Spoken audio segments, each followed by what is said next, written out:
This is Binyam and his friend Tesfai. Like so many other children around the world, they share the dream of becoming professional footballers. In Africa, sports, and especially football, is seen as a way out of poverty. One small step on the way to fame and fortune is to get a real football like the one the older boys play with. The only ball Binyam and his friends have is one that they made themselves.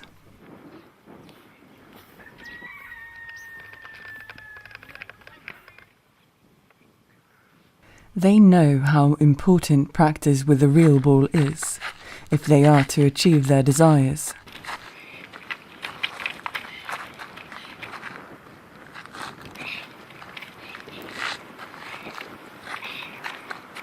Eritrea has no professional superstars yet, but Binyam hopes to become the first.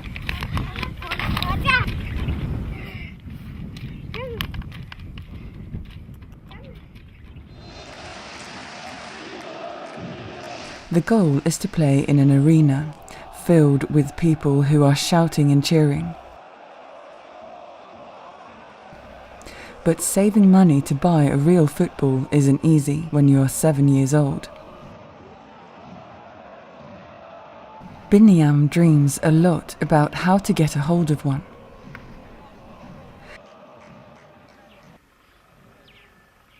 It is 6 years later, and a small part of Binyam's dreams is about to come true.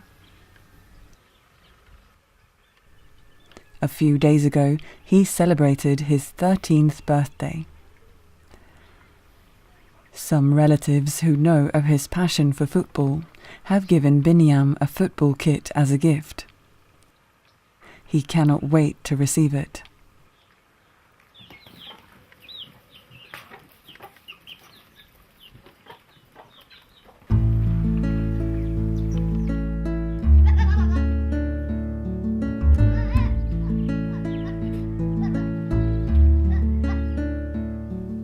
Binyam is the eldest of 6 children. At the age of 9, he was chosen by his parents to go and live with his grandparents. It is common in Eritrea that the eldest child does so. They help their grandparents and make sure they are not left alone as they get older. Grandfather Sagai is the owner of this farm. He has a total of 40 goats, 2 oxen, many chickens, a donkey and a dog. In village terms, he is a fortunate and rich man. In much of Africa, owning land and animals is a sure sign of wealth. So Sagai is a proud and dignified man, as is evident by the way he carries himself. He is very pleased to have Binyam living with him.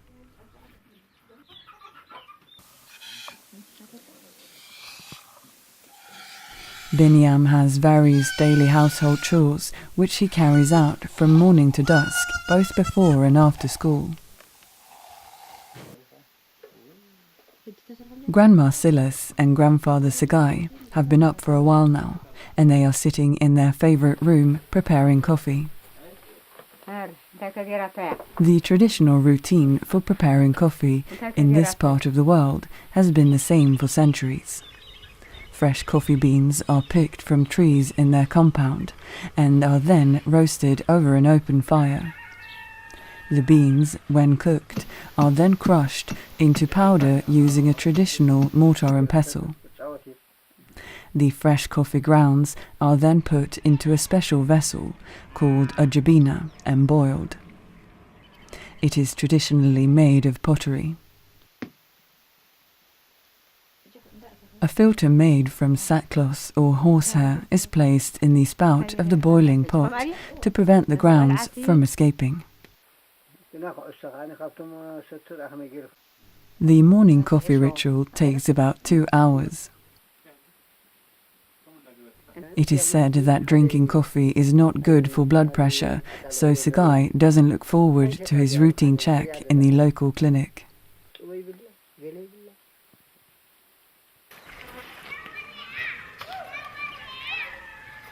Fetching water is one of the children's daily tasks.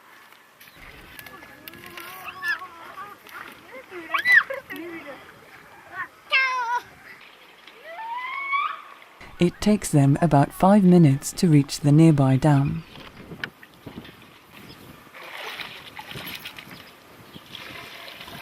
Water in dams like this one is usually not chemically treated and is used for washing clothes, irrigation and cleaning. Drinking water can be brought from the nearby communal water tap in the center of the village. In rural areas, the need for reliable water supply is paramount. Eritrea is a semi-arid land, but this is especially so as the country has been suffering from unusually dry weather, which is causing widespread drought.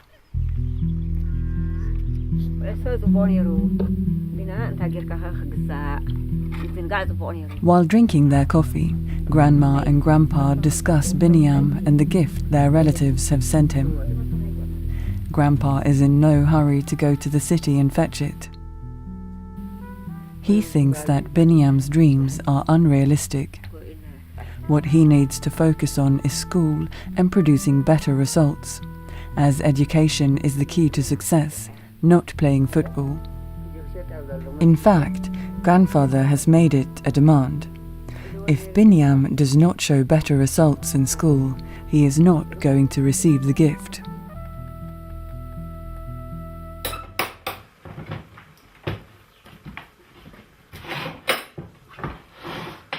How can Grandpa stand between him and the football, he wonders. Binyam thinks that he is being really unfair. Just because he would have a football would not make him spend less time on his education. But Grandpa's motto seems to be, work first, reward later.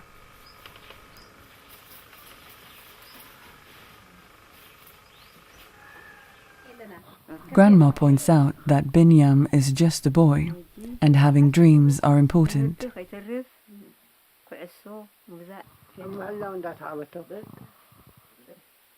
She suggests that Sagai collect Binyam's gift in the city, as he also needs to buy medication for his blood pressure. He has a long list of medications that he must take every day, and these can only be bought in the city Asmara.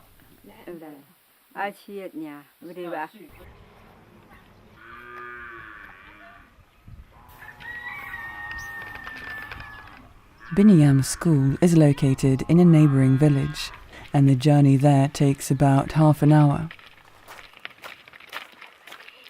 Binyam is excited to meet his friends and starts to tell them about the football again. As he recalls, the gift is not just a football, but a whole kit with shirt, shorts, socks and boots. His friends are excited to hear, but at the same time they have heard it all before.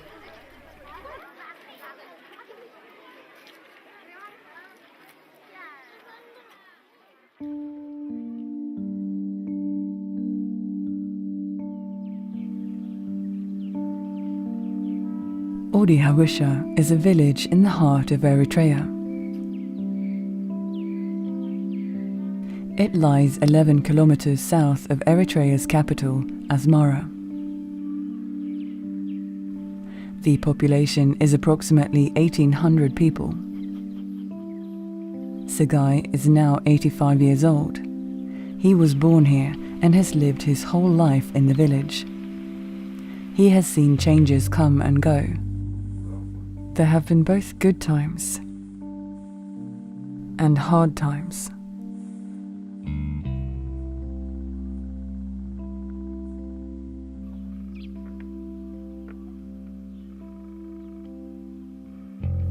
He and his wife have managed to raise 5 children here, all of whom have now flown the nest.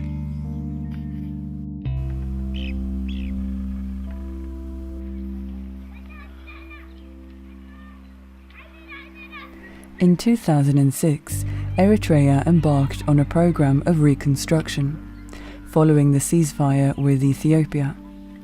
The government program is one of self-reliance, and as such, most Eritrean youth are involved in the scheme to rebuild the country's infrastructure. Eritrea does not accept food aid, in the belief that this creates a culture of dependency. They do, however, accept development aid.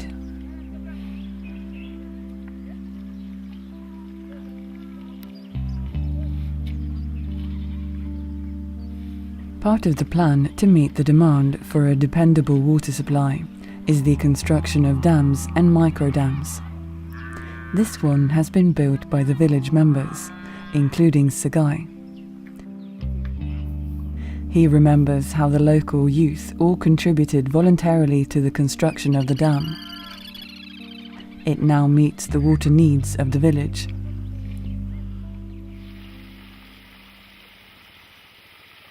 Using irrigation water supplied by the dam, the community is able to produce agricultural products throughout the year. Such projects have been going on at a much larger scale throughout the country. Water conservation is crucial to a country such as Eritrea. With the effects of global warming, it's likely that the region will become even drier. This must be countered by long-term planning in order to bring stability and prosperity to the rural and agricultural regions.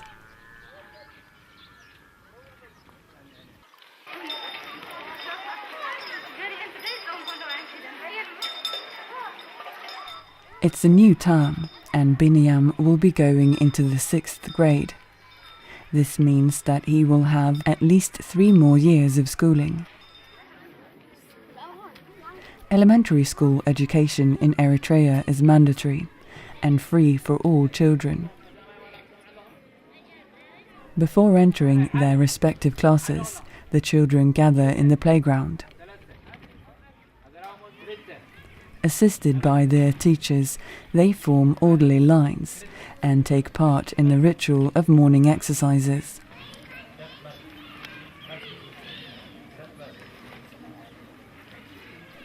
After that, the children hoist the Eritrean flag and sing the national anthem.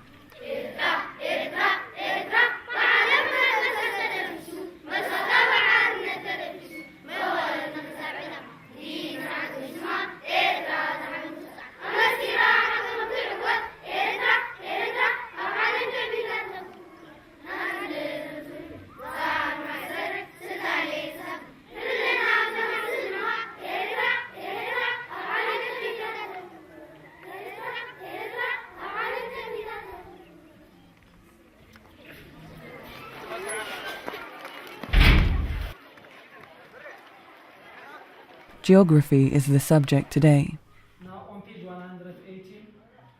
It is not one of Binyam's favorites. Binyam has a hard time paying attention because he thinks English is more important for him.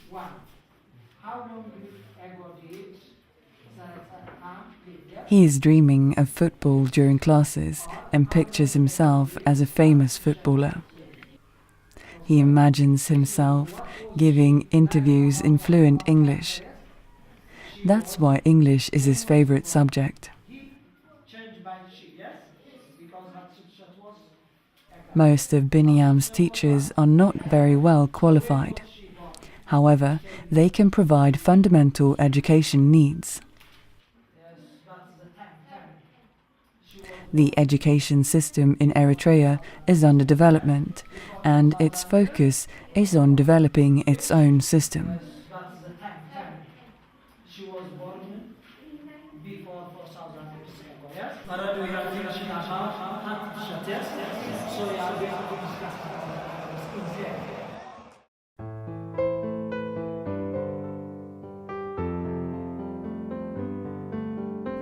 On the way home from school, Binyam tells his friend Tesfai about a very troublesome goat that is causing problems. It is proving hard to control, and they must keep a constant eye on it at all times. That means that they will not have enough time for doing homework or playing football. Binyam thinks maybe it would be better to sell the goat. He is hoping he can convince Grandpa to do so.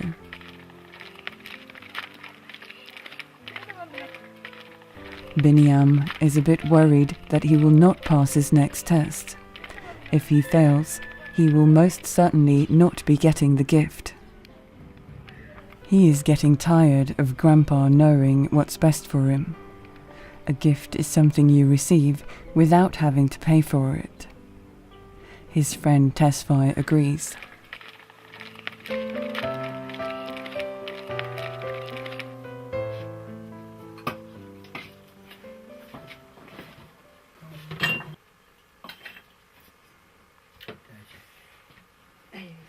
For lunch, Silas makes injera. She does all the household cooking and preparing. Injera is sourdough East African bread and has been made since ancient times. It looks similar to a pancake but is larger and perforated, with a slightly spongy texture. It is traditionally made from a grain called teff, which is a gluten-free grain. It is now being utilized in the West as a substitute for wheat flour, in everything from bread and pasta to waffles and pizza bases. The house that the family lives in, and which they share with the animals, is quite large. It is divided into two. One section is for the family and the other is for the animals. The house is a combination of both an old traditional Eritrean hidmo house and so-called modern mereba house. The roof of a hidmo house is made of grass and mud and is so thick that it has to be supported by no less than 12 strong wooden pillars. The mud and grass roof serves as a natural air conditioner, maintaining the indoor temperature at a comfortable cool level, even when the outside temperature is unbearably hot. Cooking for the household is done in the traditional hidmo kitchen over an open fire. The smoke from cooking is ventilated through the purpose-built roof. The more modern mereba house utilizes the roof space for bedrooms.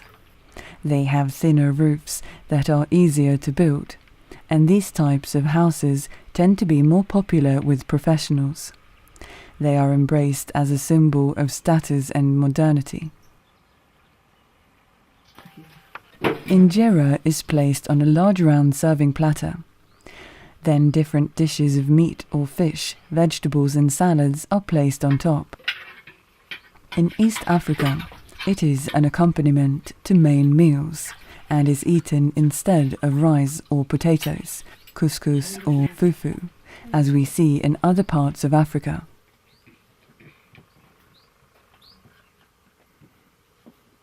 The humble house of Segai always has a guest who joins them for coffee or a meal. It is an obligation in Eritrea to share a meal or a drink with a neighbor who is less fortunate. Grandpa takes the opportunity to have a serious talk with Binyam about life and his future. He had advised Binyam that he must study harder. The way to gain the respect of his peers and society is through education, he says. Binyam thinks that if he won't do so well at school, he at least knows about farming, so he could get by in life regardless. Segai tells him that having some knowledge about traditional farming is not enough in this day and age. It is essential to study modern methods of agriculture if he indeed becomes a farmer.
Binyam's school day ends at noon. This allows him to attend his afternoon goat herding shift. He manages a herd of 80 goats, 30 of which belongs to his neighbor.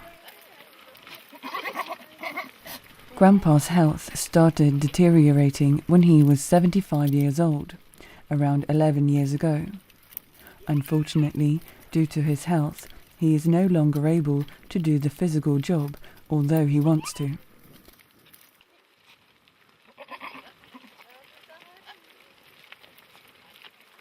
At times, herding can be very isolating. Binyam misses his family, especially his siblings. He often wonders what they are all doing. He even misses the squabbles with his brothers and sisters and hoping that they will all visit him soon.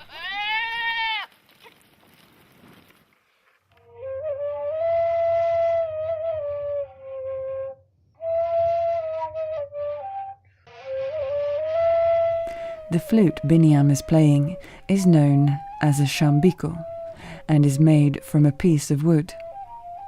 He enjoys playing this instrument whilst watching over the goats. Hearing the sounds of the instrument reassures the goats that Binyam is near and watching over them.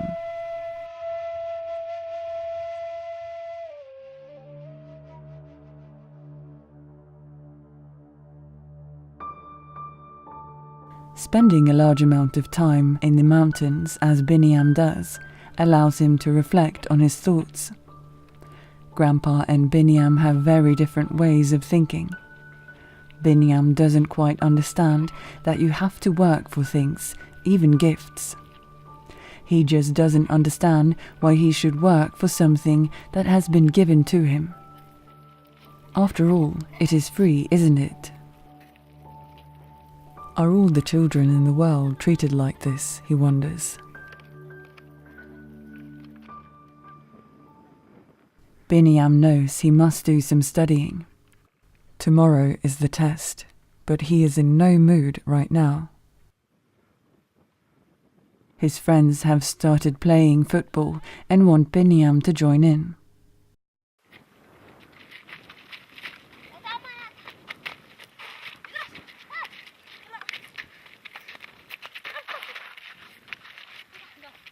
Injury sometimes happens, but they never allow it to get in the way of their game.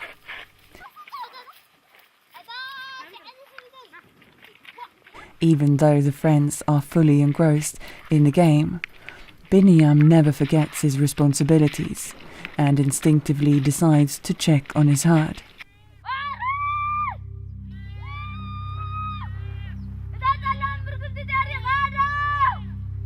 They quickly realize that there is a problem. One of his goats is missing. Immediately, Binyam knows which goat to look for, as he has an ongoing issue with one in particular.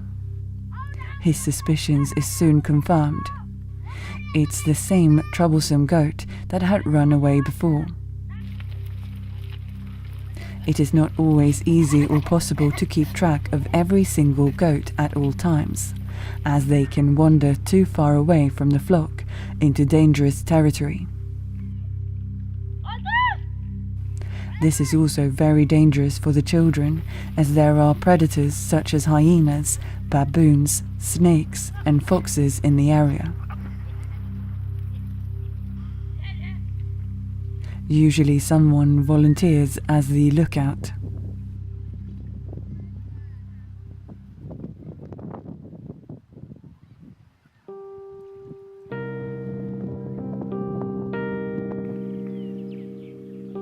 After a long day in the mountains, Binyam brings back the flock. Separating his grandfather's goats from the neighbors is easy. The goats' natural instinct tells them which house they belong to.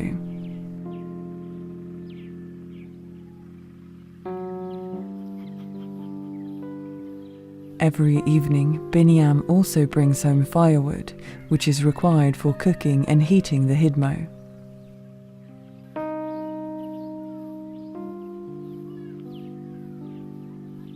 When the adult goats reach home, their young, who are not taken out to pasture, run to greet them as they are hungry after a whole day of waiting to be fed.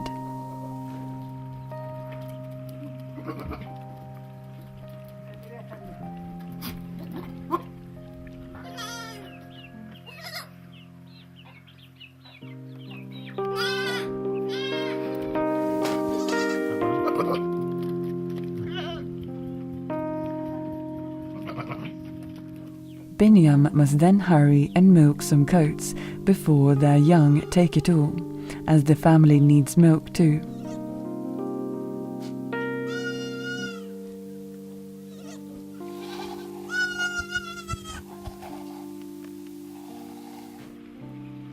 Binyam continues to think thoughts and questions that he wouldn't dare bring up with Grandpa.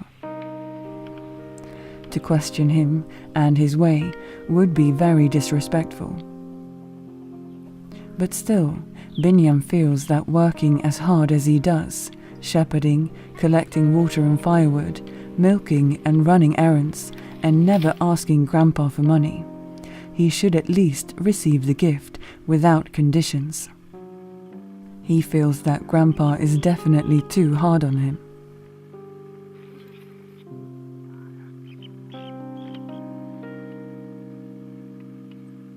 Binyam gives Segai a rundown on the events of the day. This is Binyam's chance to speak his mind. The main story is about the naughty goat that ran around chasing the other female goats, causing disruption to the flock and unsettling the others. After hearing the full story and discussing it with his wife, Grandpa ponders on the matter of whether to sell the goat or not. After the day's work is done, the children gather to watch television, and Binyam's favorite program is on. They love to watch football together, and apart from being entertained by the game, they can also enjoy the entertainment amongst themselves while watching.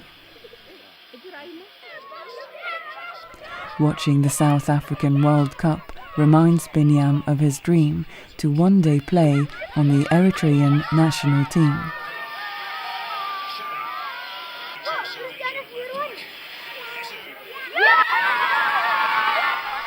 It brings a smile to his face, especially as Eritrea is yet to participate in a major championship.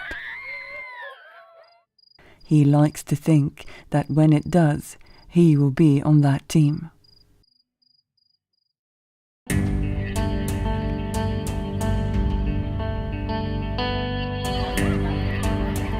Still feeling good from last night's victory, Binyam takes the test in school and passes with a good result.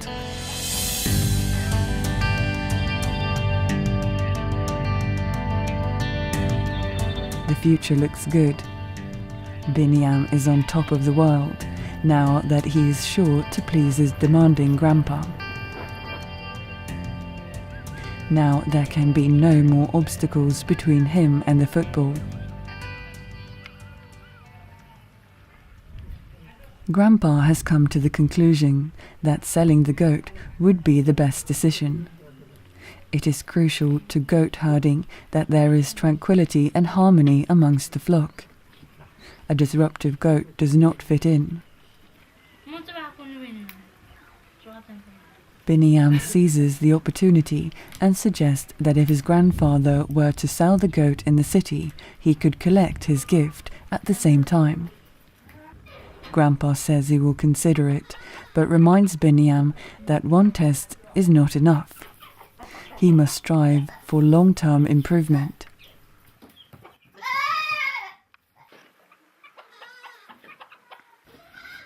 Silas thinks that Binyam deserves the gift. It's time for a trip to the city. Segai could buy his medication, sell the goat and buy some cooking ingredients for her.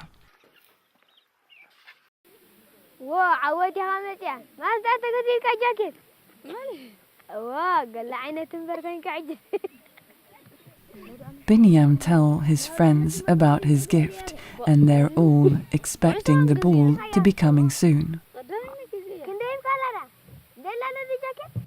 They are also impatient and are beginning to wonder whether Binyam is making it all up.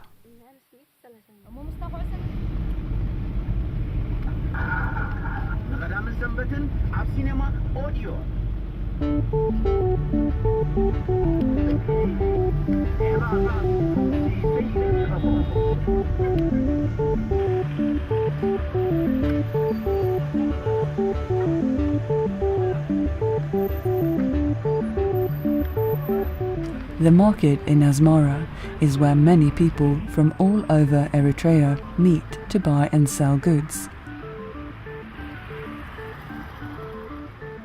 Grandpa doesn't have a car, but today he is fortunate to be going into the city on the same day as his neighbors.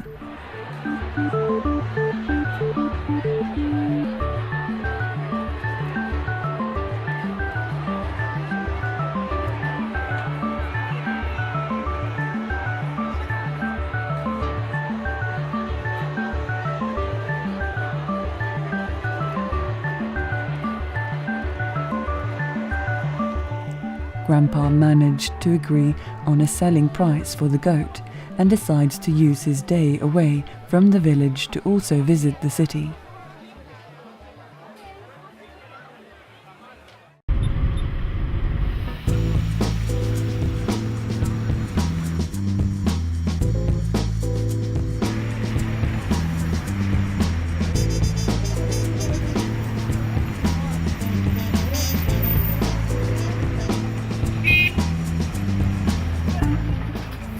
Eritreans and the diaspora returning home often visit Asmara to meet with family and old friends. Many men and women from the neighboring villages are tempted by the liveliness of Asmara, which is in stark contrast to quiet village life. Crowds of people, women in beautiful glittering cloths, bright lights and cafes serving delicious cakes and coffee with friendly waitresses, music and alcohol all contribute to an exciting night in the city. Many often return home with much lighter pockets than they had planned.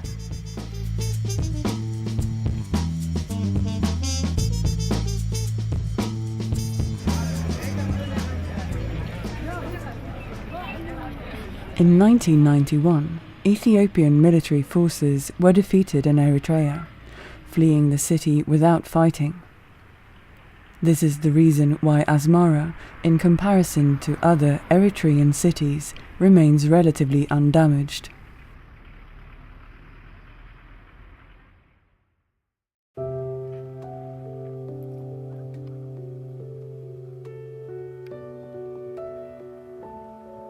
Binyam is a bit worried as he has now learned that nothing can be taken for granted. He understands that Grandpa needs money for his subsidized affordable medications and shopping list for Grandma. If he cannot get a good price for the goat, Grandpa will be short of money and head straight back home.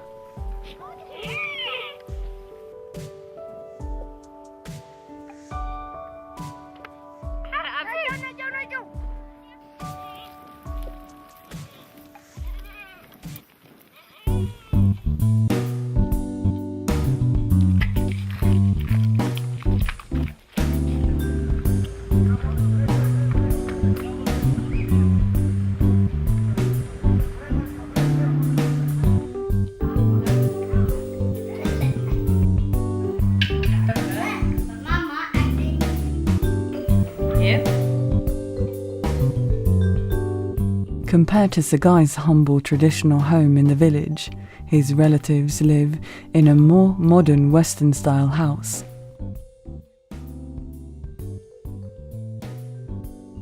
The house is 2 stories high and is of a much higher standard.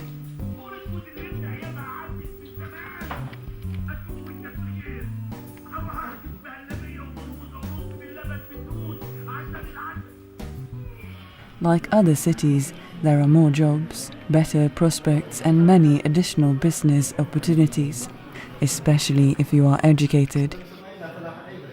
This is the reason Grandpa hopes and wishes for Binyam to study harder. A good education is the foundation for success, and success will give his grandson a much better standard of living. What was she like? Binyam realizes what Grandpa is trying to tell him about education shaping his future, but of course with a little football on the side. Binyam is waiting and hoping, as well as his friends. Finally, at long last, Binyam has received his precious gift. He and his friends now have a real ball to kick around instead of an old stuffed sock. Now he is ready for some serious football.